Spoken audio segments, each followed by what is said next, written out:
Dentro de las complicaciones mecánicas del infarto, la rotura de la pared pues es la complicación que con más frecuencia es mortal. Si el paciente sufre una rotura que afecta al septo interventricular, lo que produciría sería una comunicación interventricular, y estos pacientes, pues aparte que tengan un cuadro rápidamente progresivo de shock hemodinámico, pueden ser sometidos a una intervención quirúrgica para intentar corregir el defecto que se ha producido. En caso de rotura, pues si se puede lograr la estabilización del paciente y proceder a la cirugía urgente, pues estupendo. Si no se consigue estabilizar, el paciente generalmente fallece en disociación electromecánica. Y lo que conviene recordar es que el aneurisma ventricular no es como tal una complicación mecánica, sino el resultado de una cicatrización inadecuada de la pared ventricular que se queda adelgazada, rica en colágeno, de forma que cuando toda la pared se contrae, esa zona se infla como un globito, acercándose a la pared del tórax y produciendo un ascenso persistente del segmento ST. Un aneurisma ventricular verdadero, por tanto, tiene todo el miocardio, tiene el pericardio, y lo único que ocurre es que el miocardio está sustituido prácticamente todo por colágeno y fibrosis. Por lo tanto, es un tejido bastante duro, difícilmente se rompe y que generalmente no da problemas clínicos significativos, salvo que puede ser asiento o bien de algún trombo por éxtasis sanguíneo o bien de un circuito de una taquicardia ventricular.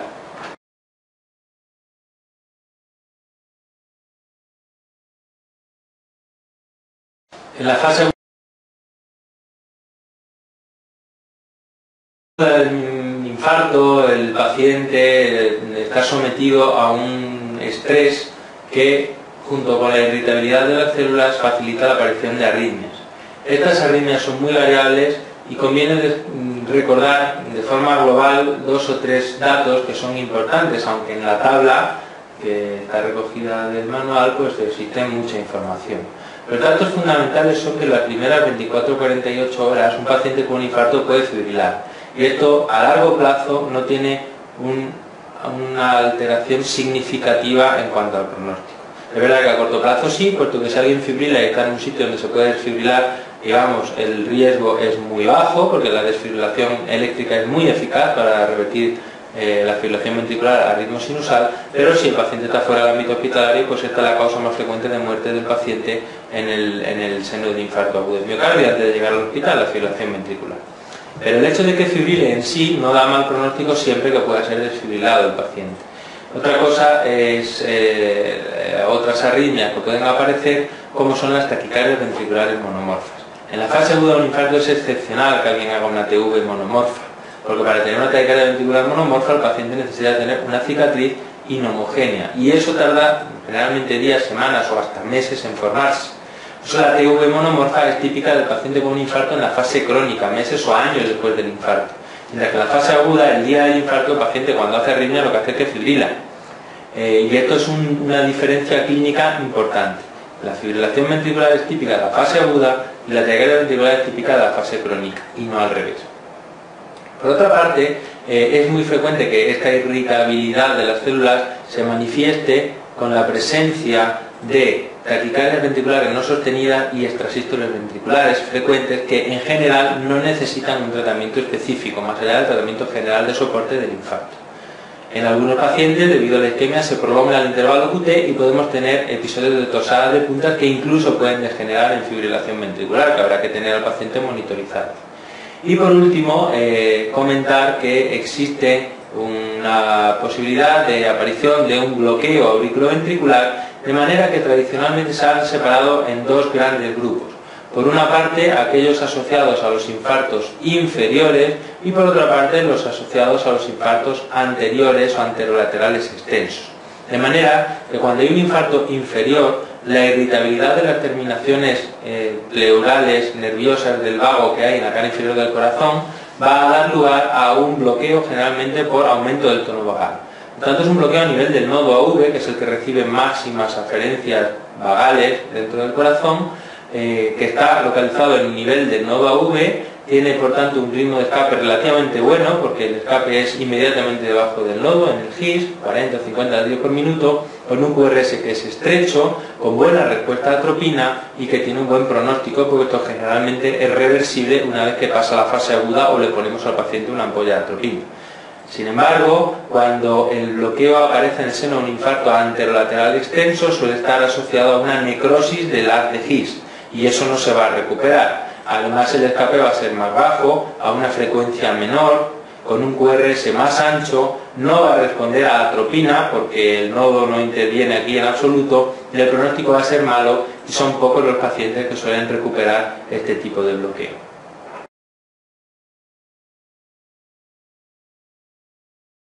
El ritmo idioventricular acelerado, o RIVA, lo que viene a representar es una zona del miocardio ventricular que estaba en riesgo alto de necrosis, que de repente es reperfundida, bien espontáneamente o bien por medios mecánicos o bien por el tratamiento trombolítico. En el caso que esas células que estaban a punto de morirse, pues reciben sangre de nuevo, y debido a esa reperfusión, pues empiezan a emitir, a despolarizarse espontáneamente y a provocar un ritmo que nace en el ventrículo, que generalmente no es muy rápido, está en torno a 100 latidos por minuto, que es automático y que es ventricular, compite con el ritmo sinusal.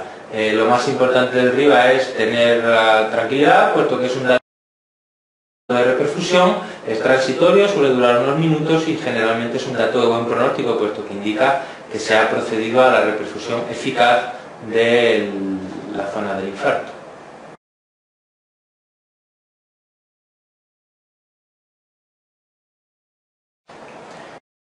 Cuando tenemos un infarto agudo del miocardio, generalmente es de esperar que el paciente no tenga una situación de shock, pero si la tiene y está hipotenso, pues surgen dudas en cuanto al manejo, porque pueden ser varios los motivos que están provocando esta situación. Si pues, cuando tengamos un infarto anterior o anterolateral del paciente hipotenso, lo más probable es que se trate de un verdadero shock cardiogénico. No queda tejido sano para empujar la sangre, porque el infarto anterior mata una cantidad grande de músculo. Y al no haber suficiente tejido sano, se produce una situación de shock cardiogénico con congestión hacia los pulmones, que en general podemos detectar ocultando con crepitantes, y con el paciente tiene síntomas de disnea y de insuficiencia cardíaca congestiva izquierda, y el paciente está hipotenso por falta, digamos, de gasto cardíaco anterógrado. Sin embargo, un infarto de cara inferior, que suele dar un daño pequeño en cuanto a extensión del músculo ventrículo izquierdo, es raro que curse con shock.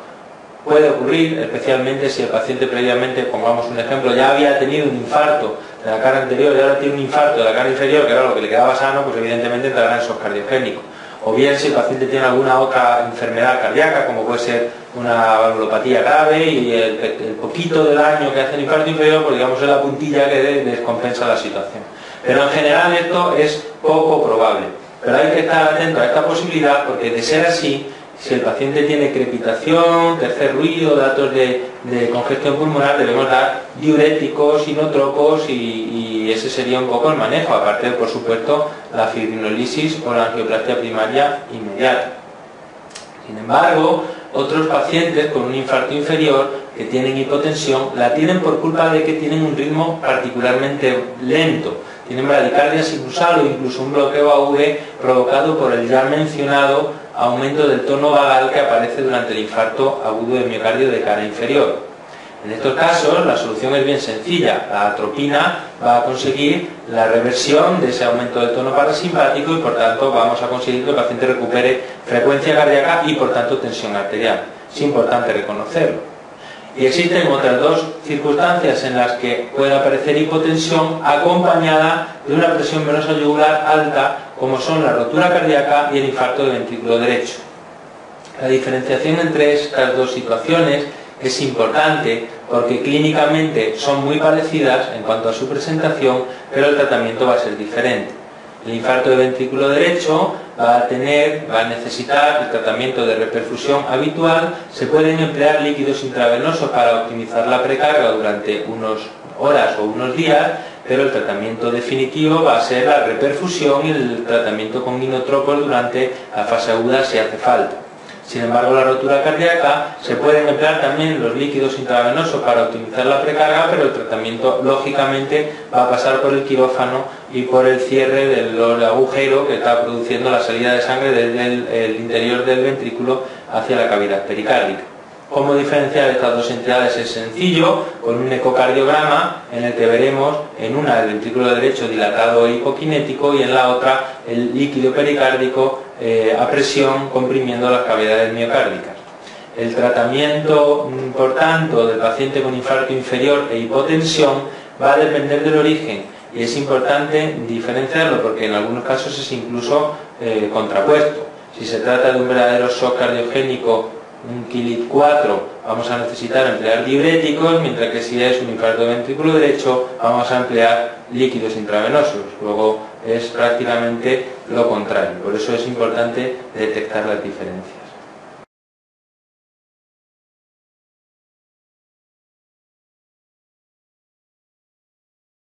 Dentro de las medidas que tomamos para el tratamiento médico de un paciente con un infarto a largo plazo, varias, los betabloqueantes, los IECA y la espironolactona, contribuyen a disminuir el riesgo arrítmico. El que no contribuye a disminuirlo es la flecainida.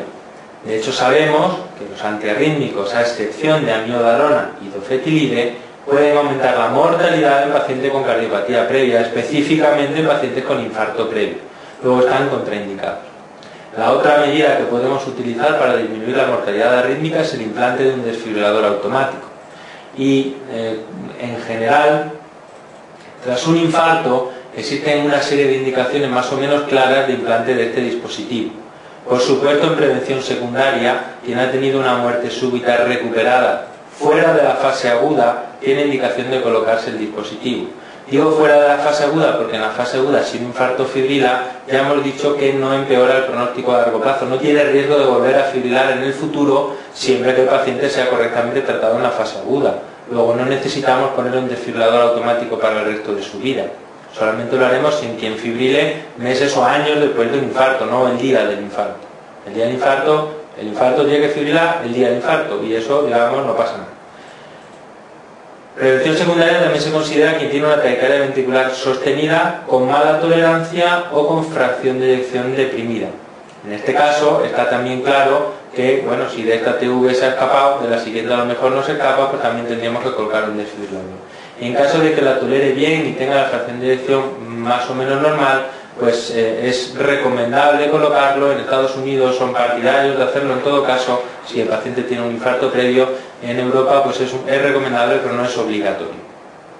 Como prevención primaria, es decir, a quién ponemos un desfibrilador antes de que haya tenido una arritmia ventricular maligna o muerte súbita, pues globalmente la idea que debe prevalecer es que cuanto más deteriorada esté la fracción de eyección, más riesgo de parada cardíaca y de muerte súbita, por tanto más favorable a la indicación. De forma que una fracción de eyección por debajo del 30%, tenga la clase funcional que tenga, prácticamente es recomendación siempre de implante de desfibrilador. Si el paciente está en clase funcional 1, bueno, pues no es una recomendación obligatoria, pero es bastante recomendable hacerlo. Cuando esté por debajo del 35%, ya hemos comentado que clase funcional 2-3 es indicación, y por debajo del 40% y encima del 35%, pues se prefiere investigar si existe algún otro dato de riesgo, como puede ser la presencia de taquicardias no sostenidas o taquicardias que se puedan provocar durante un estudio electrofisiológico, y en caso de que existan estos datos, pues plantear el implante. Es fundamental recordar que siempre que vayamos a colocar un desfibrilador a una persona que ha tenido un infarto, no se debe hacer de forma precoz, sino que hay que esperar al menos 40 días tras el infarto, y para dar tiempo a que recupere la fracción de eyección, digamos, a los valores que vaya a quedar de forma definitiva tras el infarto antes de tomar la decisión, puesto que a veces uno se lleva sorpresa de personas que están en la fase aguda con un 20% de fracción de eyección, a los que se revasculariza y que un mes después tienen un 50% de fracción de eyección, y el riesgo baja tanto que por supuesto no tiene indicación de desfibrilador. Por otra parte, en la fase aguda hay más riesgo de complicaciones relacionadas con la intervención, por eso se debe retrasar en lo posible el implante del dispositivo.